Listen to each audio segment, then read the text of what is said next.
I will eviscerate every single person with my intelligence right now. Did you see where this YouTuber was arrested in New Hampshire for allegedly trying to kill a cop during a high-speed chase? This is wild. Welcome to episode number 1 of my podcast, Building Legacy. Episode 1, How I Got Sober.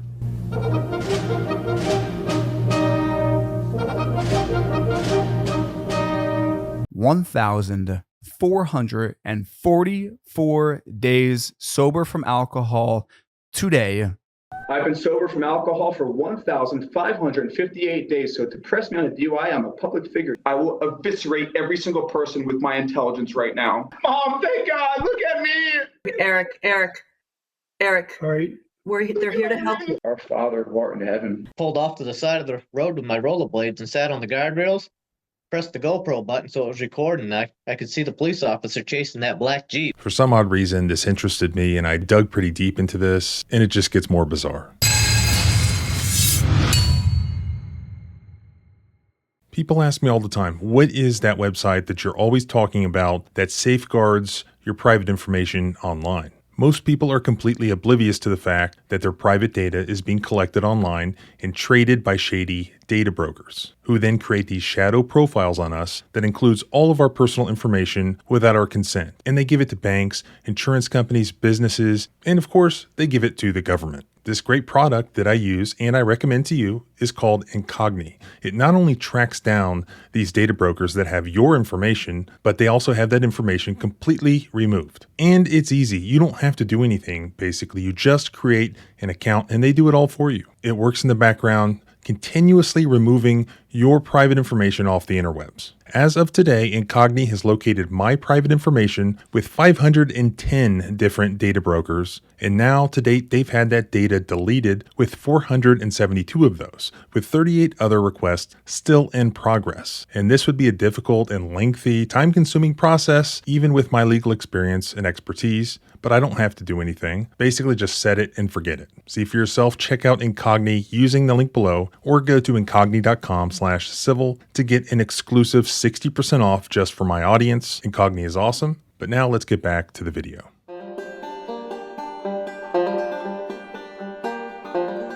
The small town of Bartlett, New Hampshire has an impressively low crime rate, with a violent crime rate of just 0.36 per 1,000 residents and a property crime rate of 9.17 per 1,000 based on recent data. This safety makes it a magnet for tourists flocking to the White Mountains, especially spots like Attitash Mountain Resort and Storyland. The Bartlett, New Hampshire Police Department, with only about 5 officers for a population of only 3,200, apparently keeps things pretty chill, letting visitors focus on going hiking or going skiing without worrying about being harassed for cops, and they don't have many high-speed chases there.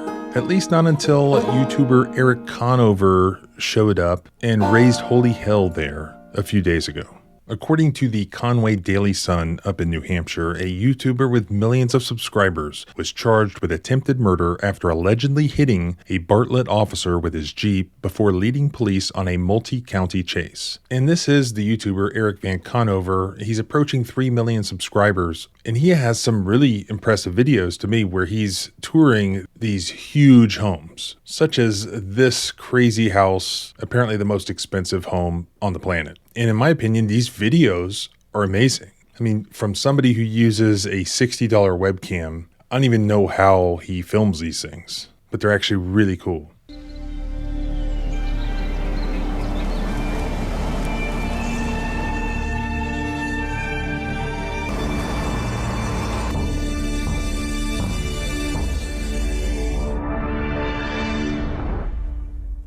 The top out-of-sight class. Those with immense wealth who live in private luxury, barely glimpsed by the average civilian. This is old money that echoes across generations, weaving the fabric of our collective history and forming the very institutions of our modern world. Welcome to Chateau du Champ de Bataille. These books are so old, I'm not going to touch a single thing. You could spend at least a week here, minimum.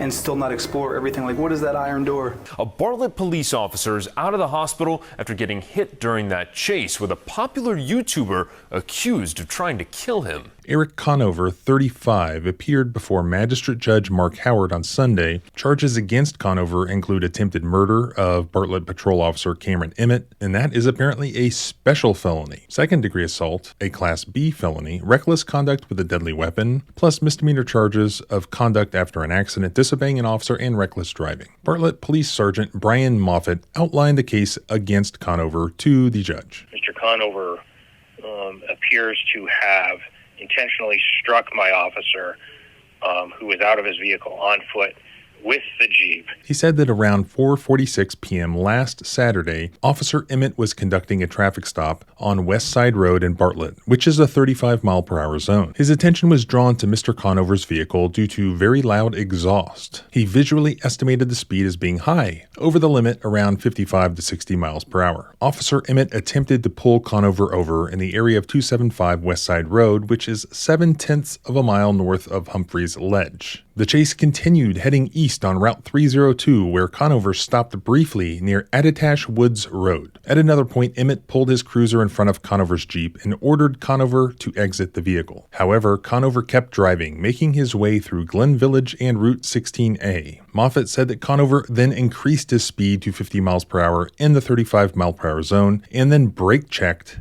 Officer Emmett.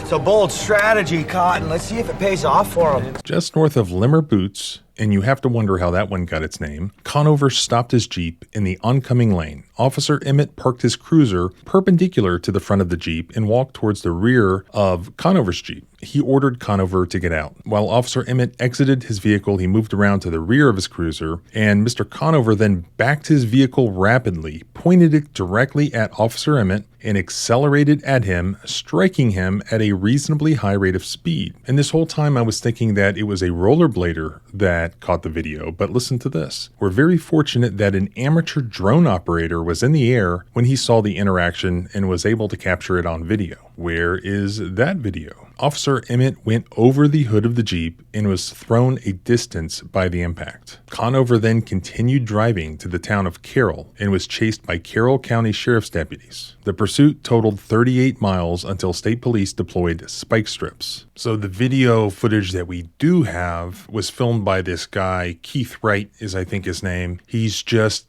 your local rollerblader. Pulled off to the side of the road with my rollerblades and sat on the guardrails. Pressed the GoPro button so it was recording. I could see the police officer chasing that black Jeep. He's doing his thing. He's rollerblading. And next thing you know, he's in the middle of a police pursuit. And so he was able to film some of it. And towards the end of it, you can see like he's rolling towards the scene like super quick. It's actually not a bad idea for some of these First Amendment auditors. They could be on rollerblades. The police also noted that Conover had been arrested a day or two earlier by state police on charges of driving while intoxicated and was apparently released on a PR bond, which means you don't have to actually put up money or property. They just trust you to return to court. When they went to court, Conover told the judge that his legal name was Eric Van Conover, not just Conover, and that he wished to contact a different attorney named Craig.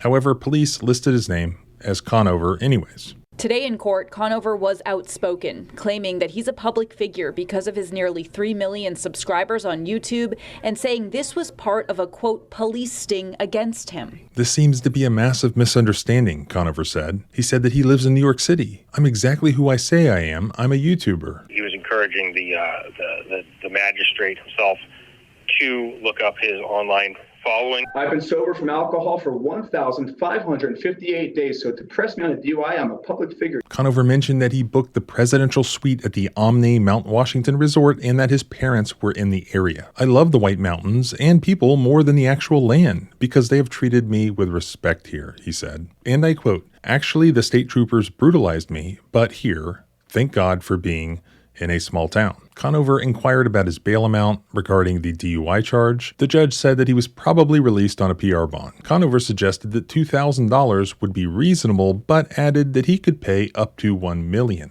Smart strategy. Conover told the judge that his previous arrest on March 13th was for possessing marijuana. He was unsure if the arrest was for driving while intoxicated. He said his father picked him up from a Concord area state police barracks. Conover alleged that the trooper broke his finger during the booking process in Concord, but he said the officers involved in the Saturday incident had been nice to him. Conover explained that he had two reasons for being in New Hampshire. One was to treat his father, who was a type 2 diabetic, to a nice vacation, and the other was to deal with his personal issues. Nailed it, I guess. This is what he said. I wanted to surprise him and have a nice time here. To be honest, I've been going through a rough patch with my wife, and I wanted to get out of the city and come smoke some weed up in the White Mountains. Not surprisingly, the judge decided to hold Conover without bail until another hearing could be held on Monday. During his bail hearing, he said, "I will eviscerate every single person with my intelligence right now." He added that he was being treated like an animal in jail. I have everything right here and it's all been falsified. If anyone dares try to test my mental competence, I will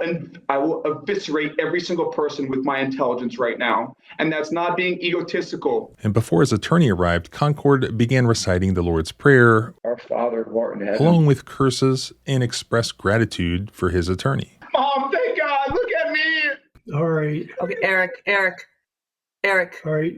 They're here to help you. This is actually a major problem that I have with using these remote hearings in criminal cases. Here, for example, you have Eric Conover making these public statements, like directly through the media in your TV in your living room or your computer, before his lawyer even shows up to the hearing. We have conversations between the parents and the defendant for everyone to see. And what this looks like is some sort of mental breakdown. Look how much worse this guy was able to make his own circumstances just by virtue of being there in a remote hearing. Whereas in the old days, you're just there in real life and your lawyer shuts you up. The lawyer is going to talk for you. That's almost always in the defendant's best interest. Here, maybe the lawyer could have gotten him out on bail. But not only does his client say, well, $2,000 would be fair, but I'll do $1 million. He also makes it clear to the judge that something is really, really wrong mentally. The last traditional real estate video that Eric did was actually right down my alley. I read an entire book on Cornelius Vanderbilt. I find that family absolutely fascinating. And the last sort of traditional real estate video that Eric did was on the Vanderbilt home.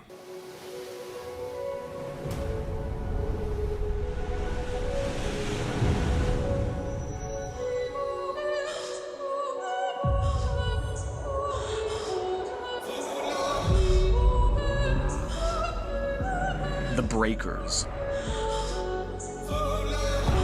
One of the last great monuments of a family that once ruled American high society. But for Cornelius Vanderbilt, wealth was never the end game.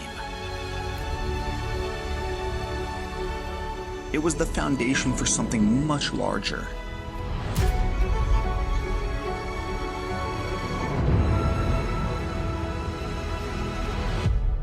Legacy. It is a fascinating video executed in an artistic, entertaining way. I mean, there's no doubt that he's talented. But then after that video, there's sort of an abrupt, and I don't know if that video had something to do with it. Like he started to compare himself to Cornelius Vanderbilt, and all of a sudden he's having this mental health crisis. Like, what am I doing with my life? Like, how many of these outrageous home tour videos can I do? Am I going to do this for the rest of my life? What is my purpose in life? What is my legacy? Legacy.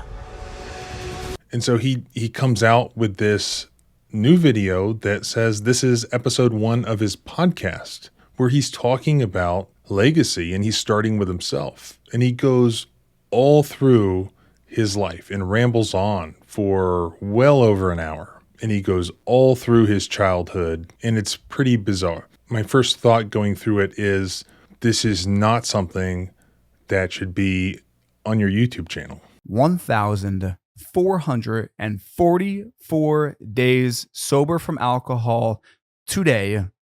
Welcome to episode number 1 of my podcast, Building Legacy, episode 1.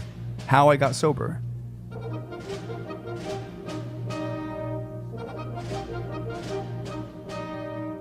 And with that, my name's Eric Van Conover, and I like to write. These are actually 2 of my journals from my 30s. I have a volume of 3 from my 30s. In my opinion, journals are the #1 accountability tool for building a legacy. Journals are sacred. Journals are the most direct and impactful way to mark progress and change in your life. I wrote in bold, let people see your soul. And a trait that you learn is how to lie like a mastermind. Like when all this was happening, you watching my videos, you just saw the home tours. You saw this guy giving you a very surface level, kind of superficial look. When under the surface, it was hell. It was chaos erupting. I'm a very bohemian dude. Even the fact I'm wearing a suit now, I only wanted to do that because that's who you know me as. And I also want this to be a place of really high level conversations. Like sobriety. Sobriety is not like let's throw on our sweats and jump on a couch and do a podcast. If you'll notice, I have crystals on my set. I bet you wouldn't think that I was into crystals or meditation or things that we're going to talk about in this episode. So that's what I experienced on my ayahuasca trip. That's just a visual of it. And I will have a full episode, ideally with it informed my future legacy. It informed that my future legacy is service in a very real way. Going back to the NDE, I have gateway tapes written down. I will reference this slightly. Gateway tapes are a set of binaural beats that get your brain to go to higher states of consciousness. Big tool in my sobriety journey. You could zoom in on this, but essentially this was the first feeling when I did a gateway tape.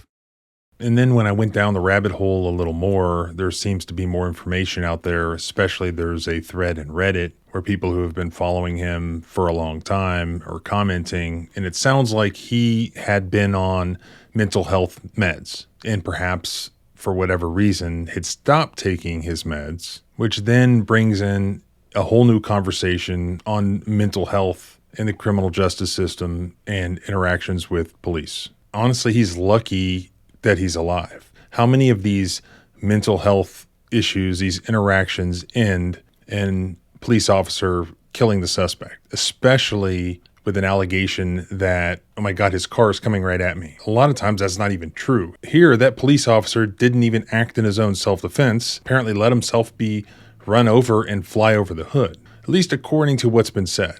From what's available, I mean, his claim that because of his YouTube status, he was set up, that there was a conspiracy, appears that none of that is true. Did the police mistreat him at all during the process? I don't know. But what he's saying does not carry much credibility given the context. This appears to be a mental health crisis, and it's sad. Clearly, the guy is extremely intelligent and extremely talented. And sometimes mental health issues, in my experience, go hand in hand with that. Now, it's crazy to me that there's apparently a drone video of this, and instead of showing us the drone video of the police officer being hit by the car, we're instead seeing the rollerbladers video of almost absolutely nothing that took place after the fact. That is a little weird. That's sort of a red flag. I'll continue to watch this one, and if you want to follow along, please subscribe both here and at the blog at thecivilrightslawyer.com. Remember, our rights don't end where your fear begins. Freedom is scary. Deal with it.